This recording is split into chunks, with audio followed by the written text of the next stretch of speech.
The Texas Department of Transportation welcomes you to this public meeting on the I-45 NHHIP Segment 1 and 2 update. TxDOT thanks you for your participation.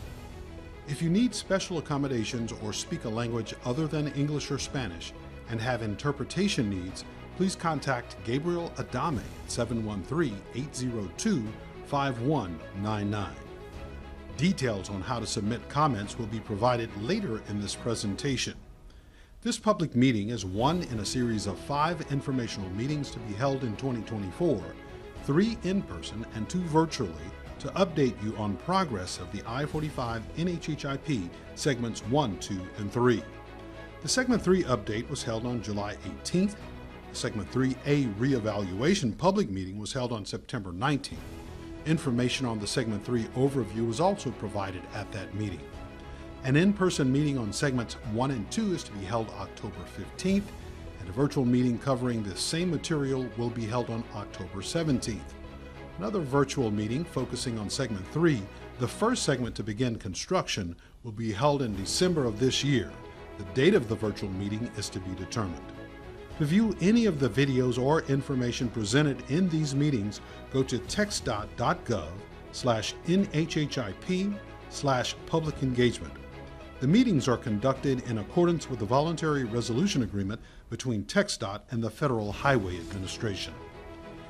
In this session, we are taking a look at the progress and status of Segments 1 and 2. We will look at the key features that both segments share, considerations on right-of-way, and provisions for regional stormwater resiliency.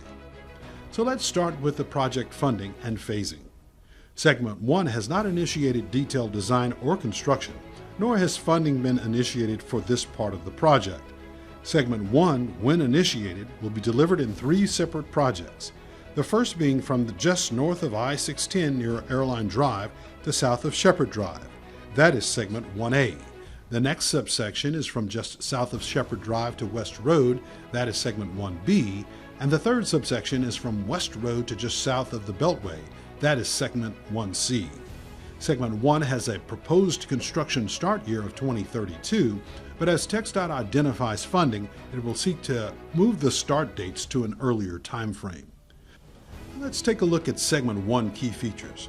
Along with 4 general purpose lanes in each direction, I-45 will be expanded to include 4 managed express lanes designed to encourage enhanced transit opportunities and improve overall traffic management.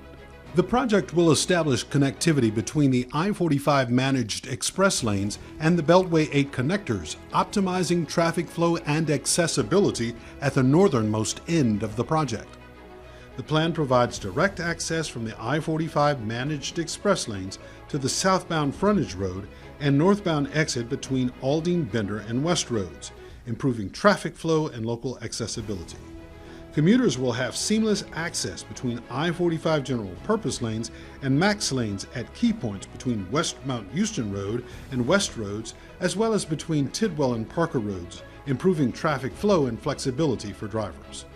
The Halls Bayou bridges, north and southbound, will be extended to support future channel widening, enhance flood management, and infrastructure resilience.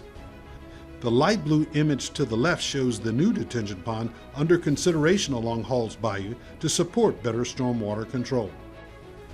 The addition of bike and pedestrian paths running the length of the corridor will support multimodal transportation and paths located at each intersection to support connectivity for communities across the corridor.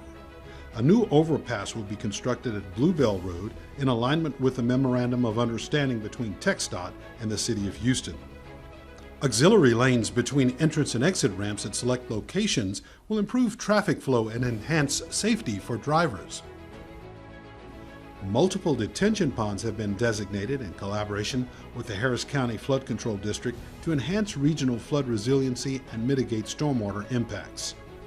Important to the project, all lane widths, shoulder areas, and interchange configurations will be built to meet modern design and safety standards, enhancing both traffic flow and driver safety. It was important as the project moves through Independence Heights to recognize the neighborhood's historic importance. Independence Heights was established as the first African American municipality in the state of Texas. TxDOT is committed to preserving the historic significance of this area through a series of actions that included flood resiliency, dust and noise mitigation, historical highlights integrated into the infrastructure, and historic asset documentation. As part of the Voluntary Resolution Agreement, TxDOT has agreed to review and consider the possibility for reducing right-of-way requirements for the NHHIP. TxDOT has begun preliminary review of potential right-of-way reductions in both segments 1 and 2. It's important to note that these assessments are preliminary and are subject to detailed design, which is yet to begin. The guidelines for reviewing right-of-way starts with no reduction in capacity. In segment 1, one opportunity for reducing right-of-way has been identified. Right-of-way could be potentially preserved in several areas along segment 1, particularly between the frontage roads and main lanes, in the area called the envelope, especially in sections between entrance and exit points. TxDOT will consider design aspects such as braided ramps, which utilize shared vertical space for entrance and exit ramps, reducing ramp width requirements. The ability to reduce right-of-way in this way is limited because this area provides space for critical infrastructure such as drainage, lighting, and signage. Turning our focus to segment 2. Segment 2, like segment 1, has not initiated final design. These two segments have not received construction funding. Section 2A begins just north of Quitman Street and south of the intersection with White Oak Bayou and extends northward to Cavalcade Street. Section 2B starts at Cavalcade Street and goes northward to Airline Drive.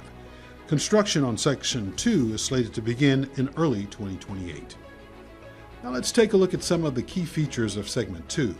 But before we do, let's note that Segment 2 shares some key features with Segment 1, including the configuration of the 4 general purpose lanes in each direction and the 4 managed express lanes, 2 in each direction. Also, pedestrian and bike paths are a key consideration, particularly in Segment 2, where the new infrastructure will be designed to integrate with some of the most utilized pedestrian and bike paths in the center of the city. Segment 2 presents the opportunity to utilize a cap structure between Cottage Street and North Main Street, where the freeway will be constructed below grade. This cap structure would be developed with other agencies. TxDOT calls the process for determining what will go on the cap the art of the possible. Outside funding is required for this development. TxDOT funding is specifically designated for transportation infrastructure. A new convenience would be built at the intersections of I-45 and I-610, continuous I-45 northbound and southbound frontage roads, as well as continuous I-610 eastbound and westbound frontage roads would be built as indicated in green. Additionally, TxDOT will revise the I-610 ramp configuration shown in blue to enhance mobility and improve safety for drivers. The design speed for I-45 north of North Main Street has been lowered to 50 miles per hour, minimizing the need for additional right-of-way and reducing the project's overall footprint. The design speed is consistent with the current standard for traffic flowing in and out of downtown. TxDOT will construct the I-45 southbound frontage road partially over the southbound main lanes to conserve right-of-way and prevent impacts to the adjacent Hollywood Cemetery. At Little White Oak Bayou, TxDOT will upgrade existing culverts to bridges, enhancing drainage by creating a larger capacity for stormwater flow and improving overall flood management and resilience. TxDOT will also introduce new detention ponds and expand existing approved ponds to improve overall flood management. In Segment 2, there is an additional opportunity for right-of-way reduction. This option includes consideration of a change in the location of the I-10 eastbound direct connector. Rather than design the connector to land on the frontage road, the change involves having the connector merge directly into the northbound general purpose lanes. Currently under consideration for Segment 2 are additional requests from the City of Houston. The first is the proposed I-45 southbound exit to North Main Street. The addition may require Cottage Street be closed due to these changes because of its proximity to the North Main intersection. The other proposed design change is the proposed pedestrian bridge at North Street. The bridge as it currently exists cannot be accommodated into the new I-45 main lane configuration.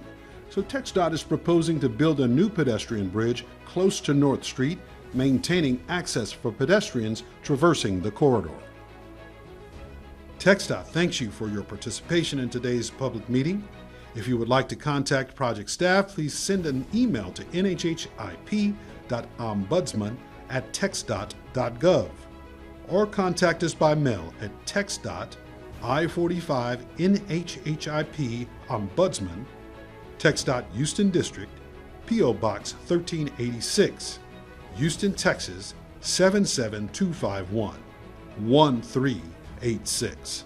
At the end of this video, you will see two QR codes.